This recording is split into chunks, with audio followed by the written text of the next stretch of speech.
Good morning. Financial management में हमने last discuss किया था टेक्निक्स ऑफ फाइनेंशियल एनालिसिस। उसी को हम कंटिन्यू करते हैं। हम सेकंड पॉइंट पे थे जो कि था कॉमन साइज फाइनेंशियल स्टेटमेंट, जिसमें यानी कि समानकार वित्तीय विवरण। समानकार वित्तीय विवरण में भी दो अधिक प्रचलित हैं जो कि थे हमारा एक समानकार स्थिति विवरण और दूसरा था समानकार आय विवरण। ठीक है, तो समानकार स्थिति विवरण यानी कि कॉमन साइज बैलेंस शीट क्या होती है। समानकार स्थिति विवरण में मूल्य स्थिति विवरण की प्रत्येक संपत्ति का कुल संपत्तियों के योग से तथा जो प्रत्येक दायित्व तथा स्वामी पूंजी के योग से प्रतिशत ज्ञात किया जाता है। अर्थात स्थिति विवरण के योग को, जो हमारा स्थिति विवरण का योग है, उसको हम क्या है 100 मानकर प्रत्येक मत के योग के प्रतिशत के रूप में व्यक्त किया जाता है। ठीक है, दूसरा हमारा इसमें है समानकार लाभ हानि खाता। तो समानकार लाभ हानि खाता या आय विवरण क्या होता है भाई, शुद्ध विक्रय से विभिन्न मदों के प्रतिशत को प्रदर्शित करता है। ठीक है, आय विवरण के विभिन्न मदों को विक्रय के प्रतिशत के रूप में दिखाने से उनका वास्तविक महत्व स्पष्ट होता है। समानकार स्थिति विवरण की अपेक्षा समानकार आय विवरण, जो हमारा समानकार आय विवरण वो क्या अधिक उपयोगी रहता है। ठीक है, अब हम बात करते हैं ट्रेंड एनालिसिस यानी कि प्रवृत्ति विश्लेषण, जो कि हमारा तीसरा पॉइंट है, प्रवृत्ति विश्लेषण। तो व्यवसाय एक क्या वाक्यात्मक प्रक्रिया है। ठीक है, जिसमें क्या अनुकूल प्रतिकूल दोनों ही परिस्थितियों का सामना कर दीर्घकाल में अस्तित्व बनाए रखना होता है। ठीक है, किसी वर्ष विशेष के लेखाओं का प्रशिक्षण कर व्यवसाय के बारे में पूरी तरह जानकारी प्राप्त हम नहीं कर सकते। इसीलिए व्यवसाय के विशेष के संबंध में सही ज्ञान प्राप्त करने के लिए वित्तीय लेखों की एक श्रृंखला की आवश्यकता होती है, जिनके आधार पर भी व्यवसाय की प्रवृत्ति के बारे में हम अनुमान लगा सकते हैं। ठीक है, लेकिन ये जो हमारा अनुपात विश्लेषण व तुलनात्मक वित्तीय विवरण प्रवृत्ति विश्लेषण में तो सहायक होते हैं, परंतु ये क्या है भाई, इनकी कुछ और अन्य अतिरिक्त जो प्रवृत्ति विश्लेषण है, इनकी कुछ क्या होती हैं विधियाँ होती हैं। ठीक है, उनमें से सबसे पहली विधि कौन सी है, निरपेक्ष सम चार्ट यानी कि एब्सोल्यूट डेटा चार्ट, निरपेक्ष संपर्क चार्ट। दूसरा है निरपेक्ष मूल्य परिवर्तन यानी कि चेंज इन एब्सोल्यूट डेटा।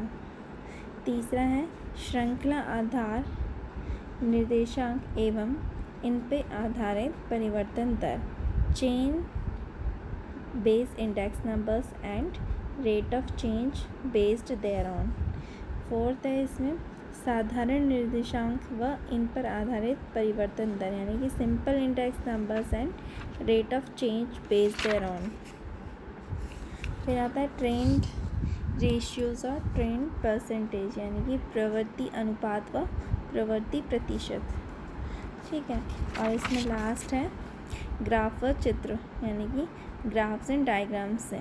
ठीक है, ये इसकी विधियाँ हो गई किसकी, ट्रेंड एनालिसिस की। तो अब हम डिस्कस करते हैं हमारा चौथा पॉइंट जो कि है रेशियो एनालिसिस यानी कि अनुपात विश्लेषण। तो देखो, आज जो वित्तीय विश्लेषण की तकनीकों में अनुपात विश्लेषण जो है यानी कि रेशियो एनालिसिस है, वो सबसे सर्वाधिक महत्वपूर्ण है तथा सबसे अधिक प्रयुक्त तकनीकी है। इसमें विभिन्न प्रकार के वित्तीय अनुपातों की गणना की जाती है, जिनके आधार पर महत्वपूर्ण निष्कर्ष निकाले जाते हैं। इनके आधार पर तरलता, लाभदायकता, कुशलता और भी अन्य चीज़ों की जांच की जाती है। ठीक है, इनका विस्तृत विवरण एक अलग अध्याय में हम करेंगे आगे। ठीक है, नेक्स्ट है हमारा फिफ्थ पॉइंट जो है हमारा फंड फ्लो एनालिसिस यानी कि कोष प्रवाह विश्लेषण। ठीक है, तो किसी भी संस्था के दो स्थिति विवरणों के बीच में संस्था के कोषों में परिवर्तन के अध्ययन के लिए बनाया गया जो विवरण कोष प्रवाह विवरण कहलाता है। ठीक है, कोष प्रवाह विवरण ये बताता है कि भाई संस्था में कार्यशील पूंजी कोषों के विभिन्न स्रोतों क्या रहे तथा इन कोषों का संस्था में किस प्रकार उपयोग किया गया।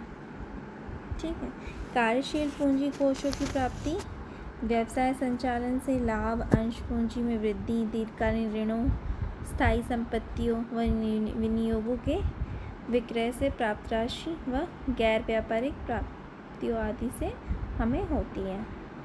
ठीक है, नेक्स्ट है हमारा रोकड़ प्रवाह विवरण यानी कि कैश फ्लो एनालिसिस। ठीक है, तो रोकड़ प्रवाह विवरण के अंतर्गत क्या आता है भाई, नकद के विभिन्न स्रोतों व उपयोगों का विश्लेषण किया जाता है। चालू संपत्तियों में नकद सबसे अधिक तरल संपत्ति होती है, मतलब मोस्ट लिक्विड एसेट होता है, तथा व्यवसाय प्रबंधकों को यह जानकारी रखना बहुत आवश्यक है कि भाई नकद कोषों के विभिन्न स्रोत क्या हैं तथा रोकड़ के इन स्रोतों का व्यवसाय में किस प्रकार उपयोग किया गया है।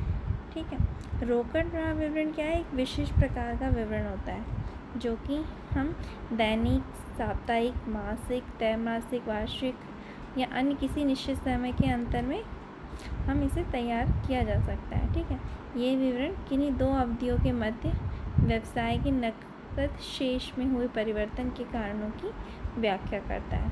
ठीक है, लास्ट हमारा है ब्रेक इवन एनालिसिस यानी कि सम विच्छेद विश्लेषण। ठीक है, सम विच्छेद विश्लेषण क्या है, यह एक अल्पकालीन अवधारणा है।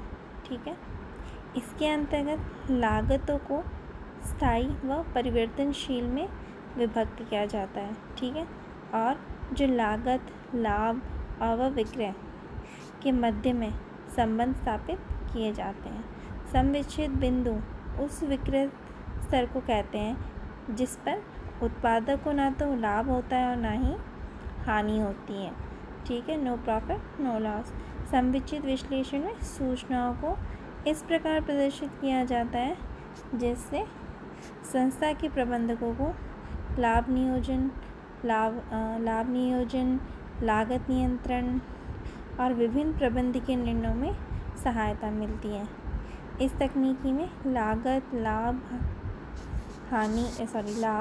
उत्पादन सूचनाओं का निर्वचन करके प्रबंधक वस्तु के उत्पादन, मूल्य निर्धारण और लाभ नियोजन के संबंध में निर्णय ले सकते हैं।